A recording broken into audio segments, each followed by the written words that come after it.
नमस्कार मित्रांनो, आजच्या भागामध्ये आपण पाहणार आहोत पीपीटी क्रमांक 5। तुम्हाला कोणत्याही गोष्टीचं गांभीर्य राहिलेलंच नाही। तुम्ही कोणतीही परीक्षा द्या, त्या परीक्षेमध्ये तुम्हाला अपयश येणार म्हणजे येणारच।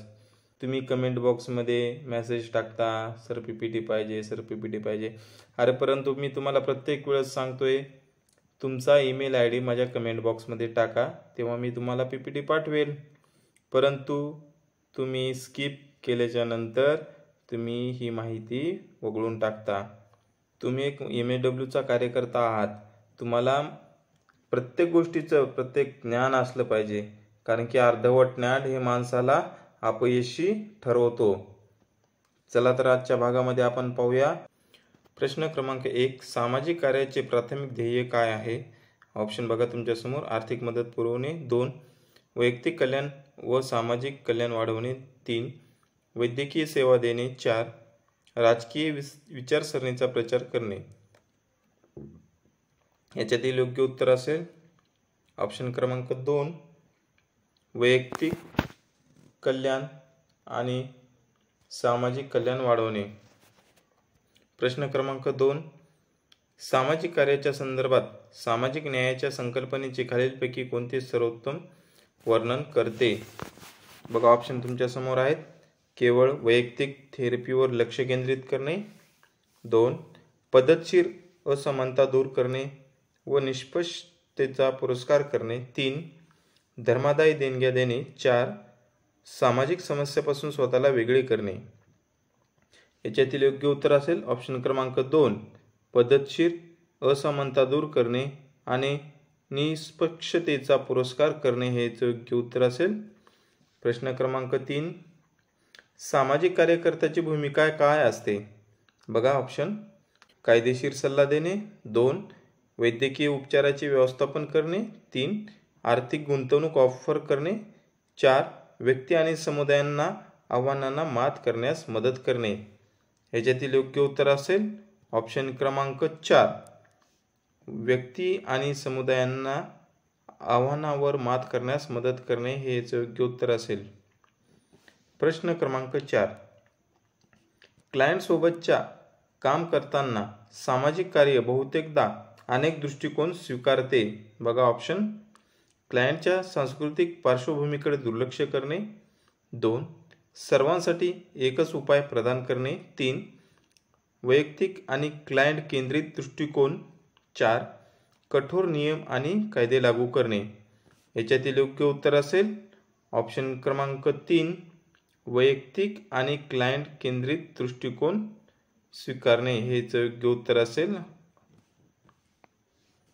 प्रश्न क्रमांक 5, सामाजिक कार्यात पर्यावरणीय प्रणालीच्या दृष्टिकोनाचे महत्त्व काय आहे? बघा ऑप्शन, ते फक्त वैयक्तिक मुद्द्यावर लक्ष केंद्रित करते। 2, ते केवळ जागतिक समस्याचे महत्त्व अधोरेखित करते। 3, व्यक्ती आणि कुटुंबावर विविध प्रणालीचा प्रभाव ओळखतो। 4, ते आर्थिक घटकांचा प्रभाव वगळते। याच्यातील योग्य उत्तर असेल ऑप्शन क्रमांक 3, व्यक्ती आणि कुटुंबावर विविध प्रणालीचा प्रभाव ओळखते हे योग्य उत्तर असेल। मित्रांनो, TCSच्या माध्यमातून जी परीक्षा येणार आहे त्या परीक्षेमधले प्रश्न अतिशय कठीण असणार आहेत। मित्रांनो, नवी मुंबई महानगरपालिकेच्या अंतर्गत मेडिकल सोशल वर्कर या पदाची आताच एक्झाम झालेली आहे 16/7/2025 रोजी। ह्या झालेल्या परीक्षेमधील जे प्रश्न आलेले आहेत त्या प्रश्नाचे व्हिडिओ आपण उद्याच्या व्हिडिओमध्ये पाहणार आहोत। प्रश्न क्रमांक 6, सामाजिक कार्यात सक्षमीकरण म्हणजे काय? बघा ऑप्शन, व्यक्तींना सामाजिक सेवावर अवलंबून ठेवणे। 2, ग्राहकांच्या जीवनावर कडक नियंत्रण लादणे। 3, व्यक्तीची निवड करण्याची आणि त्यांचे जीवन नियंत्रित करण्याची क्षमता वाढवणे। 3, क्लायंटच्या त्यांच्या मताशिवाय निर्णय लिहून देणे। याचे योग्य उत्तर असेल ऑप्शन क्रमांक 3, व्यक्तीची निवड करण्याची आणि त्यांचे जीवन नियंत्रित करण्याची क्षमता वाढवणे हे योग्य उत्तर असेल। प्रश्न क्रमांक 7, सामाजिक कार्यकर्त्यांनी क्लायंटची गोपनीयता राखण्याची गरज कोणत्या सामाजिक कार्य तत्वावर अधोरेखित करते? बघा ऑप्शन, आत्मनिर्णय। 2, पितृत्व। 3, आत्मसात करणे, 4 कलंकित करणे.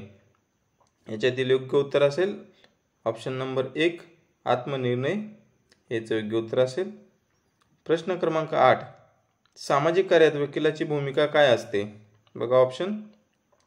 विशेष धोरणांना प्रोत्साहन देणे, 2 केवळ वैयक्तिक थेरपीवर लक्ष केंद्रित करणे, ग्राहकांच्या हक्कासाठी आणि सामाजिक बदलासाठी बोलणे, 4 सेवावर अवलंबून राहण्यास प्रोत्साहन देणे.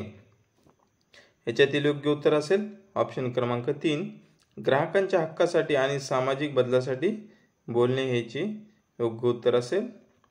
प्रश्न क्रमांक 9 कोणत्या शब्द व्यक्ती व समुदायाच्या प्रतिकूल परिस्थितीतून परत येण्याच्या क्षमतेला सूचित करतो? बघा ऑप्शन. अवलंबित्व, 2 लवचिकता, 3 अनुरूपता, 4 स्थिरता. याच्यातील योग्य उत्तर काय असेल? ऑप्शन क्रमांक 2 लवचिकता हेच योग्य उत्तर असेल.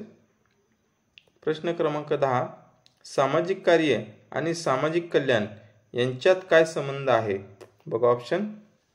1 त्या समान संकल्पना आहेत, 2 सामाजिक कार्य केवळ धोरणावर लक्ष केंद्रित करते, व्यवहार नाही, 3 सामाजिक कल्याण ही व्यापक व्यवस्था आहे, तर सामाजिक कार्यात व्यावसायिक सरावाचा समावेश असतो, 4 सामाजिक कार्य सामाजिक कल्याणाच्या चिंता वगळते.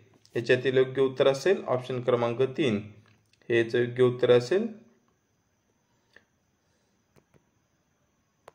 प्रश्न क्रमांक 11 अमेरिकेत आधुनिक सामाजिक कार्याचे प्रणेते कोणाला मानले जाते? ऑप्शन बघा. James Adam, Mahatma Gandhi, William Webridge, 4 Lawrence Nightingale. याच्यातील योग्य उत्तर असेल ऑप्शन क्रमांक 1 जेम्स ॲडम्स हेच योग्य उत्तर असेल. प्रश्न क्रमांक 12 सामाजिक कार्यात एक महत्त्वपूर्ण विकास सेटलमेंट हाऊस चळवळ कोणत्या देशात उद्भवली आहे? ऑप्शन बघा. Bharat, America, UK, Canada. याच्यातील योग्य उत्तर असेल ऑप्शन क्रमांक 2 अमेरिका. प्रश्न क्रमांक 13 UK आणि US मध्ये विकासाच्या सुरुवातीच्या टप्प्यात सामाजिक कार्याचा मुख्य उद्देश काय होता? ऑप्शन बघा. वैद्यकीय सेवा, गरिबी निवारण, 3 फौजदारी न्याय, 4 शिक्षण सुविधा. याच्यातील योग्य उत्तर असेल ऑप्शन क्रमांक 2 गरिबी निवारण. प्रश्न क्रमांक 14 चॅरिटी ऑर्गनायझेशन सोसायटीच्या कार्याच्या मॉडेलवर भर देण्यात आलेला आहे. ऑप्शन बघा. वैयक्तिक मूल्यांकन आणि केसवर्क, 2 गट थेरपी, 3 समुदाय आयोजन, 4 मानसोपचार. याच्यातील योग्य उत्तर असेल ऑप्शन क्रमांक 1 वैयक्तिक मूल्यांकन आणि केसवर्क हेच योग्य उत्तर असेल. प्रश्न क्रमांक 15 भारतात सामाजिक कार्याला व्यवसाय म्हणून प्रोत्साहन देण्यात कोणत्या भारतीय नेत्यांनी महत्त्वाची भूमिका बजावली आहे? ऑप्शन बघा तुमच्यासमोर. जवाहरलाल नेहरू, 2 सरदार पटेल, 3 महात्मा गांधी, 4 इंदिरा गांधी. याच्यातील योग्य उत्तर असेल ऑप्शन क्रमांक 3 महात्मा गांधी. मित्रांनो, मी तुमच्यासाठी नवीन MCQ सामाजिक कार्यावरती जे प्रश्न आपल्याला अपेक्षित आहे TCSच्या परीक्षेमध्ये ते सर्व प्रश्न मी तुमच्यासमोर सादर व्हिडिओच्या माध्यमातून करत आहे. परंतु आपण माझ्या चॅनलला लाईक आणि सबस्क्राईब केलेलं नसेल तर ते करून घ्यावे. प्रश्न क्रमांक 16 भारतातील टाटा इन्स्टिट्यूट ऑफ सोशल सायन्सने व्यावसायिक सामाजिक कार्य शिक्षण केव्हा सुरू केलेले आहे? ऑप्शन बघा. 1947, 1965, 1980, 2000. याच्यातील योग्य उत्तर असेल ऑप्शन क्रमांक 2 1965. प्रश्न क्रमांक 17 अमेरिकेत सामाजिक कार्य शिक्षण कार्यक्रमासाठी मान्यता देणारी संस्था कोणती आहे? ऑप्शन बघा. NASW, 2 CSWE, 3 APA, 4 SCA. याच्यातील योग्य उत्तर असेल ऑप्शन क्रमांक 2 CSWE. प्रश्न क्रमांक 18 UK सामाजिक कार्याचे नियमन आणि प्रोत्साहन देण्यासाठी कोणती संस्था जबाबदार आहे? ऑप्शन बघा, राष्ट्रीय आरोग्य सेवा NHM, 2 CHAN, 3 BHW, 4 NASPC. याच्यातील योग्य उत्तर असेल ऑप्शन क्रमांक 3 BSW हे योग्य उत्तर असेल. प्रश्न क्रमांक 19. International Federation of Social Workers ही एक जागतिक संघटना आहे जी विविध देशातील सामाजिक कार्य विकासांचे प्रतिनिधित्व करते. त्याचे मुख्यालय कोठे आहे?